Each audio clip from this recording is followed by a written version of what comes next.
Now we are reaching the end of this volume 3, this 3-part 1 actually.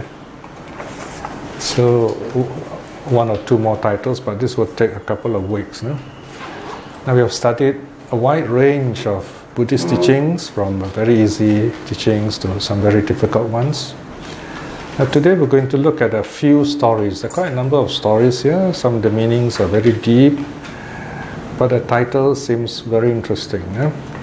Chapter 8, page 125, right? 124? Page 124, chapter 8. Why some marriages fail. There's some very interesting stories here. These kind of stories help us to understand human relationships. We hear a lot of stories how people sometimes suffer. And maybe we can understand better what's going on. Then we'll be able to help people, we'll be able to understand our own self. Now, the Buddha likes to tell stories about people. Many of them are real stories about what happened in the past and how this past karma fruit again in this life. And then this life also, we have to face the consequences of what we did in the past. You notice sometimes we or some people we know suffer some very strange problems. They're very kind people, very nice people, but then they still go through some difficulties. It's very hard to explain. Although we say good brings good, bad brings bad, that's not always the case. More often we see good people suffering and bad people prospering, don't we? But that doesn't mean karma is wrong. The Buddha teaches that karma is very complicated. You can only see the result of the karma, but you won't really know what is happening or how it's going to happen. You just know it will happen. Of course, sometimes we can. If you study all these suttas, you can more or less know. But one thing you must always remember is that not everything is due to karma. It is a wrong thing to say that everything is karma. Now, this is wrong view. I'm repeating it because it's very important. Okay? If you say everything is karma, then I'll just knock you on your head and say it's your karma. See? So we become fatalistic, in other words. So it's not everything is due to karma. Some things from the past influence us now. That is our karma. Things from the past that influence us now is called karma. That is why there is a blessing, one of the 38 blessings in the sutta, which says, if you have done something good in the past, that is a great blessing. So, the fact that you all are sitting here peacefully, no problems for the moment, is that you are enjoying good karma, your past good karma. Your past good karma will last until, say, 10 o'clock maybe. After that, we don't know. Okay? So stay here as long as you can.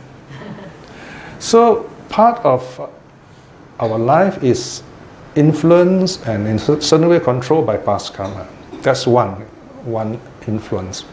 The other one is just as important. It's called present conditions. What you decide to do now will also create karma. You see, new karma, right? You got old karma, you got new karma. Some people say, I don't want to study Buddhism now. Wait until I'm old, still young, want to enjoy life. But the problem is time flies and they forget. Suddenly they find they're very old, they can't even remember things, too late. Can't even meditate. So, the Buddha said the younger you start, the better. If you start to learn the Dharma, you start to learn the Buddha's teaching early, you are like the moon. The Buddha said like a bright moon in the sky, free of clouds. And the Buddha also said, don't look down on the young monk. Because the Buddha was very young when he became Buddha. He was like 35 years old, which is quite young by those days, because the other gurus are all very old. So the king came along and looked at him and said, "You're so young. Compared to those old teachers, you're so young. How can you know all these things?" Then the Buddha said, "Your Majesty, there are a few things you should not look down on. Number one is a snake, young snake. Number two is a young prince, and then the young monk, and then the fire, small fire.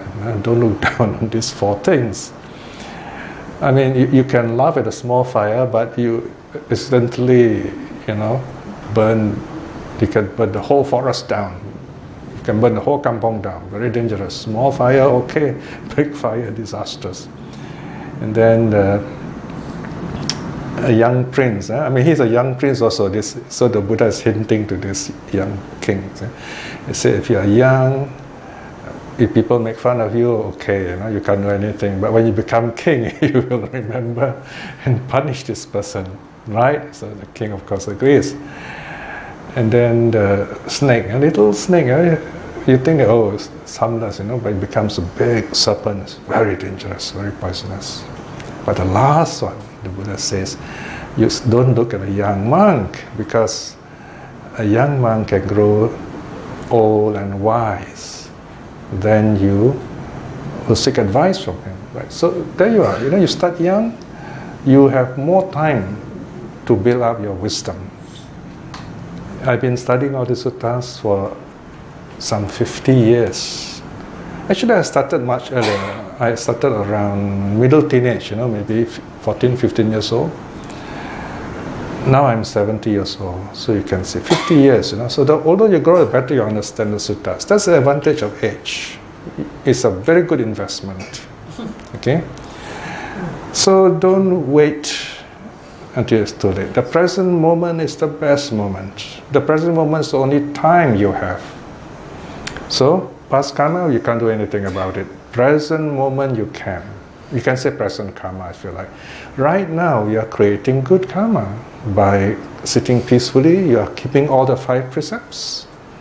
You are listening to the Dhamma, you are building up your wisdom. Right? You see, if you chant only, you hear happy sounds, you feel happy. But when you listen to Dhamma, you think about it, you reflect, your wisdom grows. You begin to understand why people suffer, why good people sometimes don't seem to get their results. You begin to see everything more clearly. That in the end, good people will be happy. And what is happiness? How do you become happy even though there is a lot of pain around you, like the Buddha? Right? So that's present karma. So here we have a first story is a story of Isidasi. This is a very interesting story about this woman.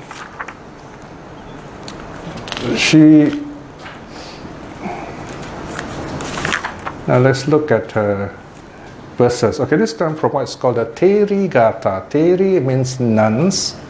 Gata means verses. So they write the poems about themselves. So some of the poems are here. Okay, so this Isidasi, she's a very beautiful girl, very well behaved, coming from a wealthy family. So everything is there, right? But the problem is, no matter how many times she marries, she's very well behaved. The husband just doesn't love her. So the failed marriage, and marry again, but still the husband doesn't love her. Right? So she wondered why. Of course, all these poems she wrote after she became a nun, she already become an arhat. Okay? So look at, can you see 1.1 and then THI 412 in the middle of the page? I myself cooked the rice, I myself washed the dishes. As a mother, her only son, so did I serve my husband. Now what could be better than that for a wife? Thus I showed him devotion, who had showed him devotion free of pride, who rises early, not lazy. Virtuous was I, yet my husband wrongs me. Right? So she doesn't know why. Now further down, okay. I have done nothing wrong. I've done him no harm. I've not spoken bad to him. What can be done when my husband hates me? Okay, so this is the problem she faced. Now next page, THI 419. Rejected, overcome by suffering, they led me back to my father's abode. While caring for our son, they exclaimed, "We have lost the beautiful goddess of fortune." Right? So she has to go home. Go back to the family because she doesn't know why the husband does not love her at all. So one day she met this nun. Okay, the nun is called Jinadatta. So this nun explained to her, say, "Oh, you have done a lot of very bad things in the past, so now you're facing the results of it." Apparently, in the past, he was a very rich, handsome young man. Okay. And because of his rich and handsome, he played around with women, disturbed other people's wives and so on.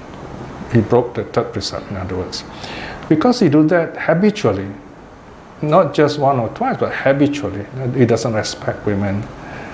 So because of that, he's reborn as all kinds of animals, as a goat, what they call a cow, and so on. And all the time, he suffered all kinds of terrible things. Right? You can read this story on your own. I'm giving you a summary, the story, a lot of details. So he suffered that way. And in one life, he was reborn as what's called hermaphrodite, a person with both male and female organs. Why is that? Because he's so crazy about sex and all that, so he has both the sexes on him. See, because of this bad karma. And then he passes away, he's reborn as a woman. Now this is the problem part. And a lot of people say, some critics, and they say, Buddhism likes to talk bad about women. We're not talking bad about women here. We're talking about a man here who has disrespected women. So his karma means the way he thinks, the way he behaves, changes him into the very thing that he desires, the very thing that he disrespects. So he becomes a woman to know how it's like for a woman to suffer. That's the meaning. It's not that she became a woman because of bad karma. How come you can say she became a woman because of bad karma, but you got to explain what that means, you see. So here we have a very important definition of karma. Karma is not just what you do and then the result that you face. It's not like you kill 10 cockroaches and you'll be reborn 10 times as a cockroach. No, it's not that simple, Another problem is if you're born 10 times as a cockroach, there'll be no end to it. You'll never get out of that cycle, logically. Do you see the logic there? How many millions of cockroaches, how many insects you kill? So in the end, there's no way out. The Buddha said that is impossible. All right? In fact, many of the karma we do, even bad things, you don't see the results right away. But the Buddha says, be careful. You do bad things, drop by drop, the pot is filled. Right? So don't look down on bad deeds. They will one day just come back. Same thing with good deeds also. Don't look down. You say, you just come for one class, just a few hours. How long have we been studying here? A couple of years already, right? When I started this book, I didn't think how many volumes I will be completing. Now 70 volumes, over 17 years, right? So bit by bit, good will accumulate. Karma is like that. So this man long ago, because he disrespected women, now in this last life became a woman. But luckily, she became Isidasi, and she met this nun, and the nun explained to her all these things, right? So once she understands this, then she won't hate anyone, but she goes on to meditate, There's one story I didn't tell you, one part, that the last attempt at marriage, just as a back note, the last attempt that the father got her married to an ascetic, to a young holy man. I said, well, he saw this young holy man and said, okay, why don't you marry my daughter since you are still young? So the holy man said, okay. Then after this holy man got married to her, after a few days, didn't like her. He said, please give me back my robes and everything. And he himself gave up. So you can see the karma there. Nobody seems to like her. Until this nun, Jinadatta, explained to her past karma. Of course, having understood all these things, she realized it's best that she renounce the world. She becomes a nun, and then she practiced, and she became free from all this cycle of suffering. So these are the poems she wrote in the elder nun's verses, and explain why she suffered for so long. Okay, so this is the first story. So in the last verse on, can you see THI 447? My book, page 126, right? This was the fruit of that past deed, that although I served them like a slave, here referring to the husband, they rejected me and went their way. Of that too, I had made an end. So no more past karma. She's free now. Okay? So this is clear enough, the story. There is another interesting story, a short story. There was a monk.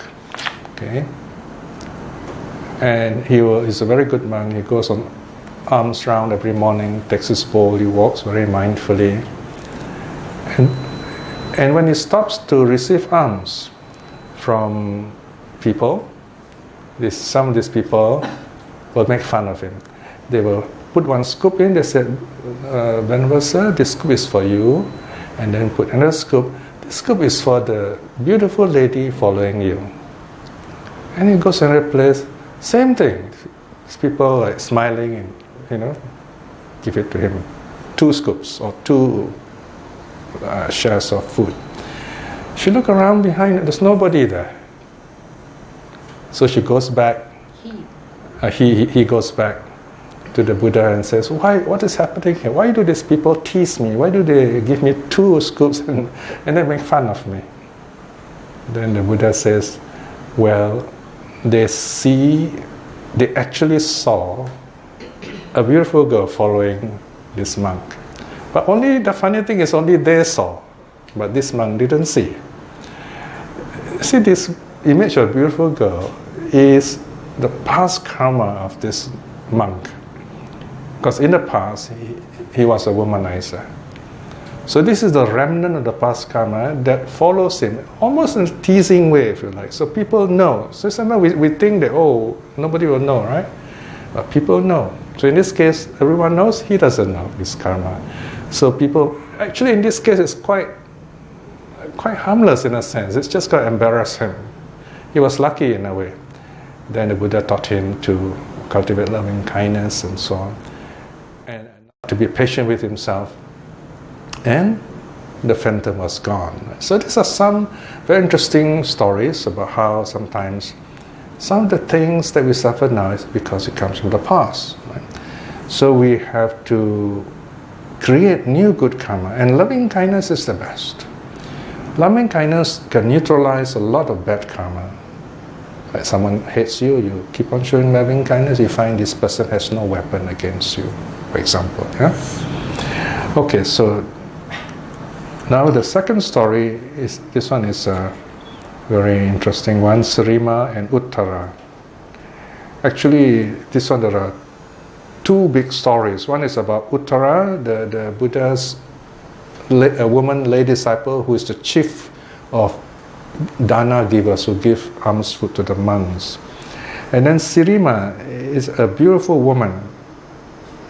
She is a courtesan. Okay? And this is the first part of her story. So this is where her story, there are 2 parts in the Dhammapada commentary. This is first part where she goes into the service of Uttara's husband, And then the ending part where she becomes a beautiful deity, okay? All right, this is the first story. Notice the references are all given there. Srima Watu, Dhammapada commentary, and so on. Okay, so we begin with the story of this someone called Uttara.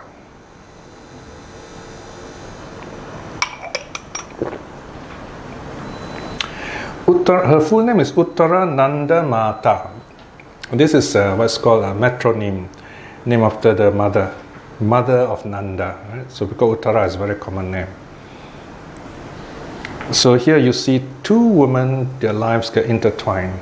And Sirima is the daughter of another courtesan in Rajagaha, the main courtesan in the city called Salavati, who has a son called Jivaka, the famous doctor. So Jivaka and Srima are brothers and sisters. So now you have a bit of background. Okay, so what happened now? Now Uttara is a very devout Buddhist. Her father is a set or guild master, like a, what do you call it, a merchant banker of those days, Buddha's time. So she comes from a rich family, but she's a very good Buddhist, she's very devout. But the father got her to marry into a non-Buddhist family, and the husband is very hostile to the Buddha, so she cannot leave the house, she cannot see the Buddha. Then she waited, and then she asked the servant of the house, says, what is the date now? And then the servant said, rather she asked, now how long has the rains retreat happened? So this is during the June to October period. So she asked, the rains retreat. What is the rains retreat? Every year, for 3 months, usually around July to October, in India especially, the monks will all stay in one place because it will be a lot of rain. So they stay in one place, and then they have a teacher there, or the Buddha is there teaching them. And then devotees will come, make offerings to them, so they have a chance to talk to the monks, and the monks also have a chance to learn from one another. So they spend 3 months staying in one place. It's called rains retreat, right?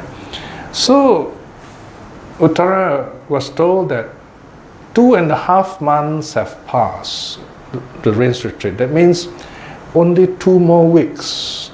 It will be Pavarana Day. Pavarana means invitation. Pavarana invitation, it means that's the last day of rains retreat. The junior monks will invite, Pavarana means invite the senior monks to counsel them, to tell them if they've done anything wrong, and then after that they will travel all over the country as before, because the rains is over, right? Now for Uttara, she said, only 2 more weeks left. I want to offer alms to the Buddha before the monks go out wandering again. So you can see near panic, if you like, say, how can I do this? How can I serve the Buddha? How can I make offerings to the Buddha? My husband has no faith at all, wrong view, miccha ditthi, Okay, this is a bit of a modern story now, okay? So she said, I know, my husband is terrible, he's a womanizer and all these things. So she employed the services of Sirima, the most beautiful woman in the city. Now, those days, when you say courtesan, it's a big title, It's like the geishas of Japan. Even kings would vie to have the services of this kind of woman, and they are paid a lot of money. They are very cultured, very high class. Of course, they entertain high-class men, right?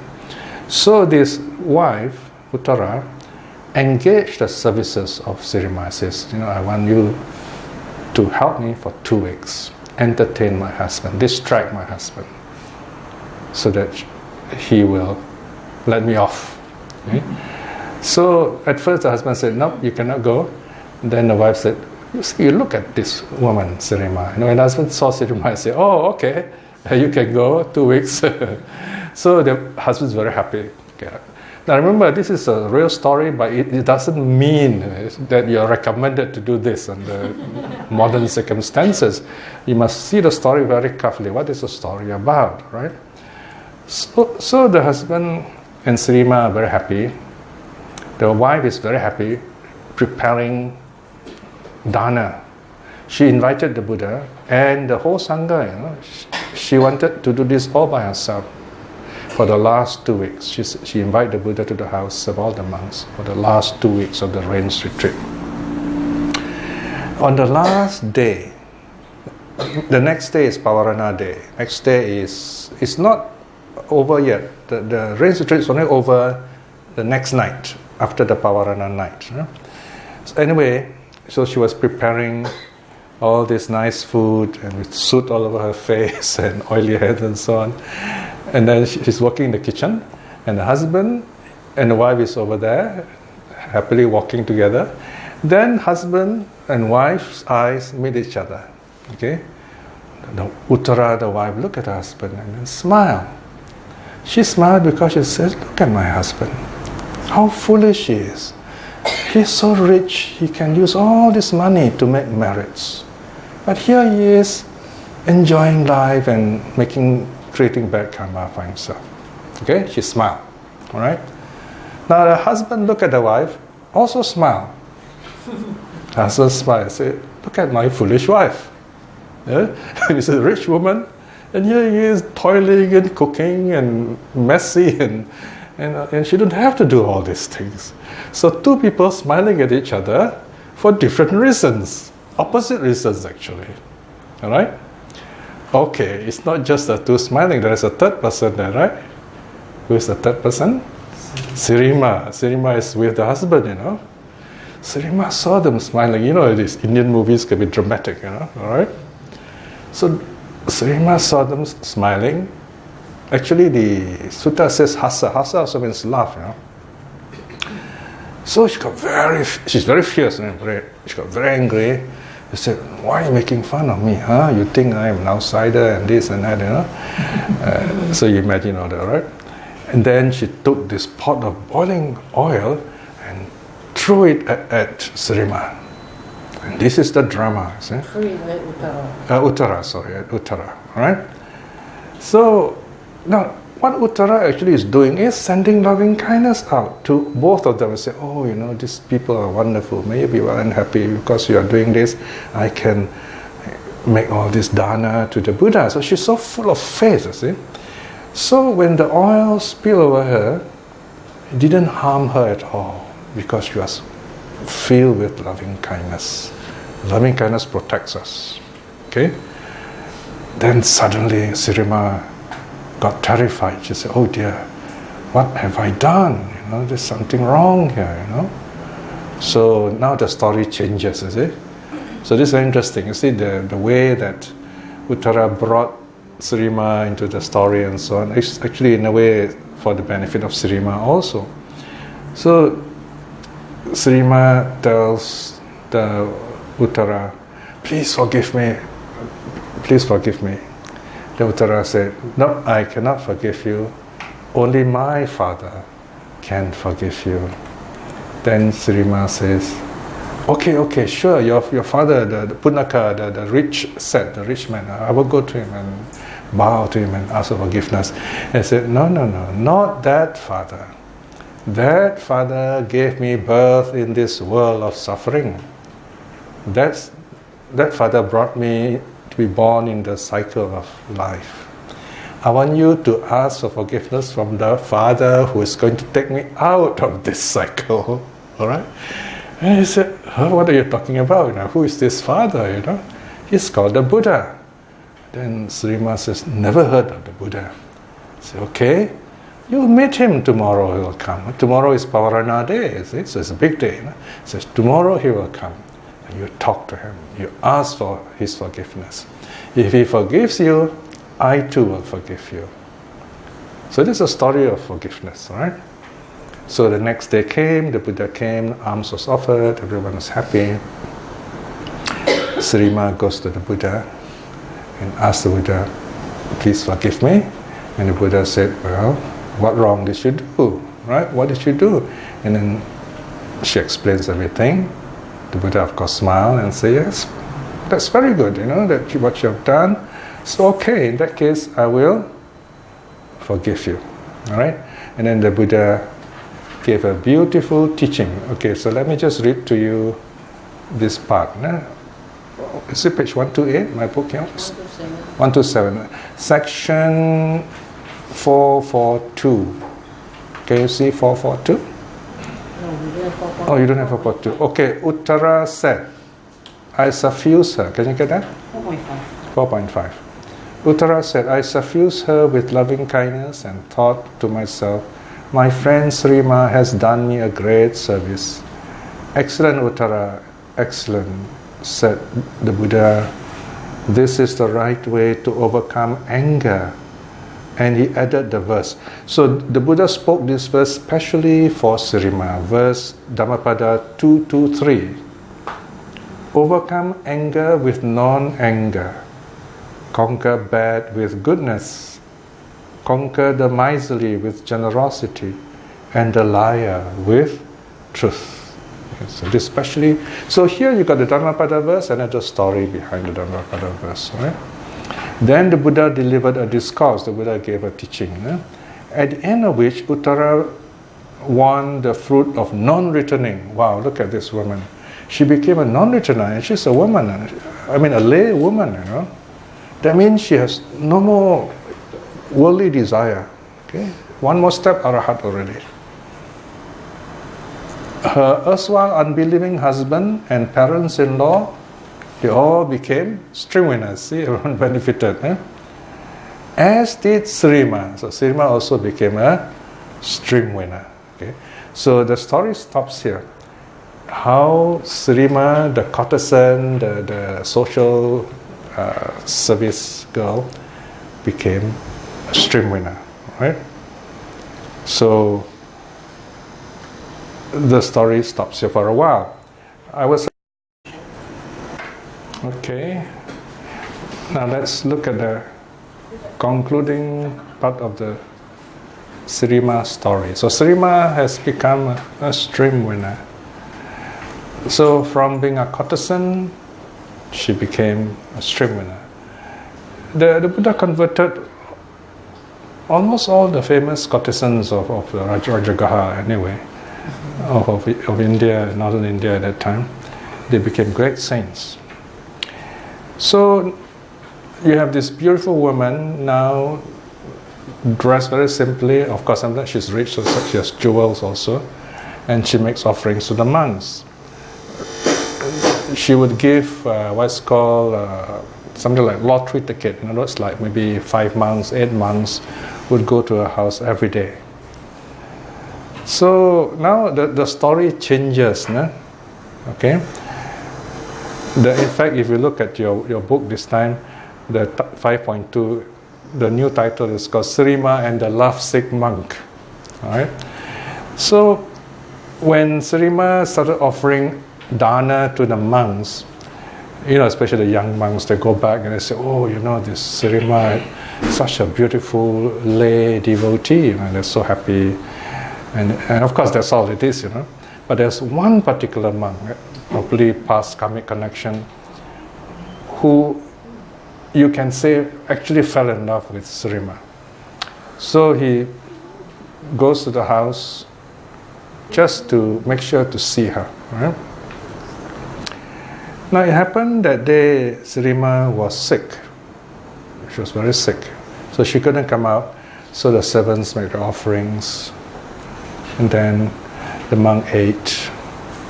And then after that, when the monks have finished eating, normally when they finish eating, they will give a teaching, and they'll recite the verses of thanksgiving. So Srima thought that, at least she should come out, to pay respects to the monks. So since she is sick, she doesn't wear all her, all the jewels, very simple dress. So this monk looks at this beautiful Srima, and he says, wow, look at Srima. She's sick and she's not even wearing her jewels and she looks so beautiful, right? So he's infatuated with her. Now then, it happens that night Srima dies, because she passes away. And now this is where the story changes. No? So this poor monk is heartbroken. He couldn't eat for 4 days. Now imagine, this Srima is already dead, and the Buddha knows what's happening. So the Buddha told the King Bimbisara, he says, can you put out public order? You see, when someone like Srima dies, the whole city will, celebrate, rather mourn in this case. So the Buddha told the king, make an order not to burn this body. Keep it in the charnel ground. Keep away the dogs and wolves and other animals. Keep the body there. On the 4th day, the Buddha told the King Bimbisara, please make a public order that everyone in the town must come and see the body. Then someone passes. This poor monk, 4 days cannot eat, So the food in his bowl also rotting with maggots in it. And after 4 days, this Srima's body in the open air also bloated up and filled with maggots. The suttas are very descriptive. The sutta says, the body is so filled with maggots, it's like a pot of boiling rice. Now that's very good for imagination if you have a lot of lust and desire. Okay? So, but this monk, this lovesick monk, heard the name Srima, magic word, woke up and no more tired, no more sick, clear away the bowl, wash it, and went to see the body. So they all saw the body. This once a beautiful woman, now the body is bloated up with worms. So the king now made an announcement. He said, anyone just pay me 1,000 gold coins can have this body, can have Srima's body. Of course, nobody wants it, you see. The king said, okay, start bringing down the price now, like retro lelong, Then the king in the end said, okay, you can have this body for free, come on, anybody? Nobody wants it. Now imagine why this is being done. The Buddha actually is teaching the crowd. So even the body was given free, doesn't want. Then this monk realized the lesson. From this kind of lesson that monk realized how foolish it is.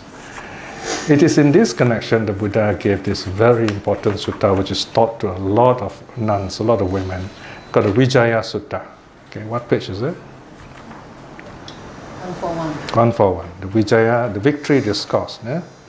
Now this is from a very old part of the sutta. It's called the Sutta Nipata, SN.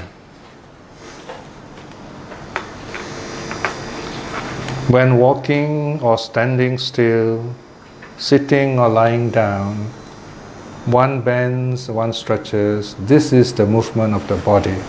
Got it? Yeah? Okay, this is a reflection on what the body does. Okay, the body only has four postures: standing, walking, sitting, lying down. Of course, it can include movement. Joined together with bones and sinews, laid over with skin and flesh, covered by the outer skin.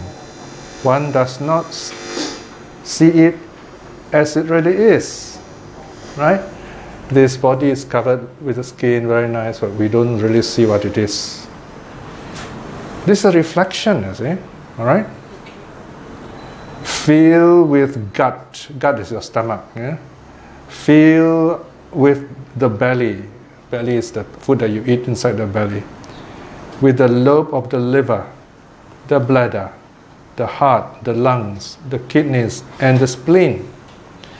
Now this is not an exact surgical list. This is how the ancient, they see the body which is broken or cut up, right? This is what they see. Now this kind of verse, this kind of sutta, shows us that the ancient Indians are aware of the human body, and they probably also did operation, cut up the body, okay? What else does the body have? With nasal mucus, saliva, sweat and lymph, blood, fluid of the joints, bile and fat. Notice this one is one set. This is called the liquid set. Water element. Okay, this is the reflection on water element. Verse 4, right? The previous one is earth element. Okay, stomach, belly, all those things. Liver, all those are earth elements, solid. Okay, now verse 5. And through the 9 openings, impurities ever flow. Eye secretions from the eyes, earwax from the ears. Okay, so 9 openings. Mouth, 2 ears, nose, then the urinary passages, male, female, 2 already. And then when you go to the toilet, 2 more, you got 9. Okay. So 9 openings. Eyes. The 2 eyes. Okay. So next, and mucus from the nose to the mouth at once pukes bile and pukes phlegm. Bile is that very bitter taste. Phlegm, of course, is when you have cold and cough. From the body, sweat and dirt. So what is so nice about the body? These are all the things that come out. And in the hollow of the head is filled with the brain. It's beautiful, so thinks the fool, led by ignorance. But when it lies dead, bloated and blue-black, cast away in the cemetery, relatives care not for it. Relatives do not care for it. Dogs devour it, and jackals and wolves and worms, crows and vultures too devour it. And what other living beings there are? Having heard the Buddha word, the monk is wise here. Indeed, he fully understands it. For he sees it, that is the body, as it really is. And now comes the reflection. When you visit someone who has passed away, especially someone that you know, you reflect in this way. As this body is, that's your body, so was that, the body in the coffin, your friend. As that is, so will this be. So you reflect that way. Understanding this, let one discard desire for the body, both within and without, for your own and others. Having discarded desire and lust, the monk who is wise here reaches the death-free. Death-free is nirvana, the peace, nirvana, the unchangeable state. Okay? Or that nirvana, the unchangeable. This 2-legged body is impure, foul-smelling, that we attend to, full of many dead things, trickling from here and there. Whoever such a body would think to exalt, to think highly, or should despise another, we should not look down on others also, because we have the same body. What else is this but lack of vision, right? So the Buddha said, you should not like this body or hate this body. That's the way it is. Vision means see it as it is. So, this is for young people, for monks, nuns to reflect, so they don't get attached to the body. It is also a reminder that we should keep ourselves healthy, clean, right, so that we can practice the Dharma. And when the time comes, to let it go. So this is a realistic approach, in other words. So this is a reflection for people who have a lot of attachment to the body. Now remember, when you do this kind of reflection, this is part of the impurities reflection. You also should do loving kindness practice. Loving kindness is to balance up so that you become happy with this understanding of the reality of life. Then your life is more balanced, you act in a more rational, proper way. You're not cheated by looks, you're not worried when you're sick, you're calm, and so on. Okay, so this is the Vijaya Sutta, very powerful sutta. Yeah? Okay, so I finished my teaching. Any questions now? Yes. I read this one. The end of the discourse. None Janapada Ayani Nanda became Arhat. What page is that? 143. The last sentence. Oh, okay. Ayani Nanda became Arhat. And Srima, the non-returner. Yes. So this Srima, non-returner means residing in the pure realms. Non-returner, is it? Okay, non-returner, that means she has no more attachment to the body, no more desire for the body, okay? But she looks just like anyone else. That means the mind is like an arhat already, okay? Just a few more minor things, okay, to overcome, then you become an arhat. So, yeah, that is Uttara, right? Who dies? Srima. Uttara or Srima? Srima is a stream winner. Huh? Non-returner. Oh, is it? No return. Okay, so what's your question? My question is, non-returner means she is residing in pure what? Yeah, not yet. You can still be on earth, you know. Yeah, but when the person dies, as reborn in the pure abodes. Later after that, not right away. I think there's an error there, I think. Srima is stream winning, whereas Uttara is non-return. Yeah. In the front it was a swing. Oh, I think I got to check that, yeah?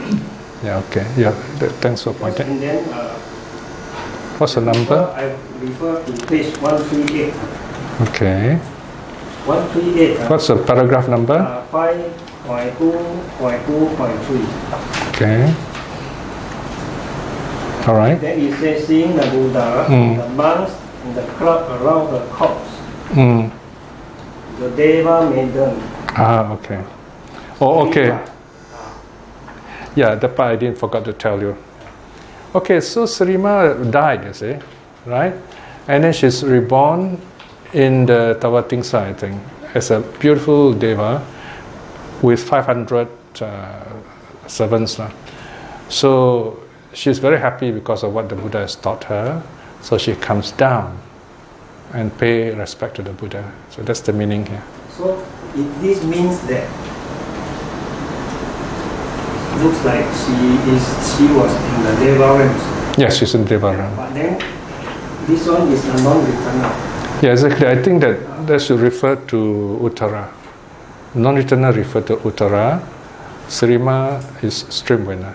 It's correct. What is the verse number of the one year? Page 143. Number? The last at the end of the sutta, Vijaya Sutta. Oh, right, the end, is it?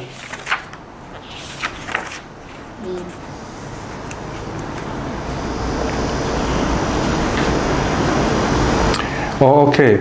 Now, yes. Oh, that's interesting. All right. Now, Janapada Kalyani is the name of a nun. There are 3 nuns named Nanda. So this is one of the problems which I didn't mention this time because it's quite complicated, but you can read for yourself. Where's the 3 Nandas? Can you see page 128? Section Roman number 3, the 3 Nandas and the Vijaya Sutta. All right. So there are 3 women with the name Nanda: Janapati Kalyani Nanda, Rupa Nanda, Abhirupa Nanda. So their story is very complicated in the commentary because the storyteller seems to have mixed them up. So here I'm trying to solve the problem. So I've written things that you can read for yourself. So this story is told, this sutta is told to all the people here, the 3 Nandas, and then of course in connection with Srima. So that's why Janapada Kalyani Nanda is mentioned here, because this is one of the Nandas who listened to it. This is from, you see, SNA, Sutta Nipata commentary, the story is told to Janapada Kalyani Nanda. This is probably the lady that Nanda was supposed to marry, okay, when she became a monk. And there are two other Nandas in other commentaries. So this Nanda as a nun became an Arahat.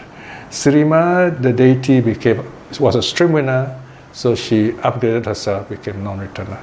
Yeah, okay, because this is a later part of the story already. Alright? In the earlier part, she was a stream winner. Okay? Yeah, very observant. Okay, good. Alright, any other question? You can ask general questions also. So that's good. We managed to finish this. Next week we finish the last lesson. The last lesson is about the mind. Okay. So we end today. Yeah, no more questions. Okay, now we're going to close and do a bit of dedication. So let's just sit calmly for a short while to reflect on this very important occasion we have gathered together to celebrate our good karma and create good new karma, to grow in wisdom, to make our life purposeful, meaningful, with lots of happiness within ourselves and to share with the others. And today we are also gathered here to dedicate merits to the late Madam Pang Yan in China. She is the mother-in-law of the son of one of our dear friend Phyllis, who is in China now. So wherever she is reborn, may she be well and happy. May she meet the Dharma. May her family too grow closer to understanding the Buddha's teaching in time. And also for us, may we take this as a lesson to understand the nature of impermanence, so that we will have the courage and wisdom to aspire to stream winning ourselves, so that we live happily, we move on happily too. Reflecting in this way is very good karma. With the power of such good karma, by the power of the three jewels, may we be well and happy. May we be blessed with all the good conditions to study the Buddha's teaching and understand it and enjoy its fruit. And may we be blessed with the courage and wisdom to aspire to stream winning in this life itself. May our family and loved ones to be well and happy. May those who are practicing the Dharma to see the fruit of their practice in this life itself. And may those who are lost and having difficulties see the true teaching in this life itself too. Sadhu, sadhu, sadhu.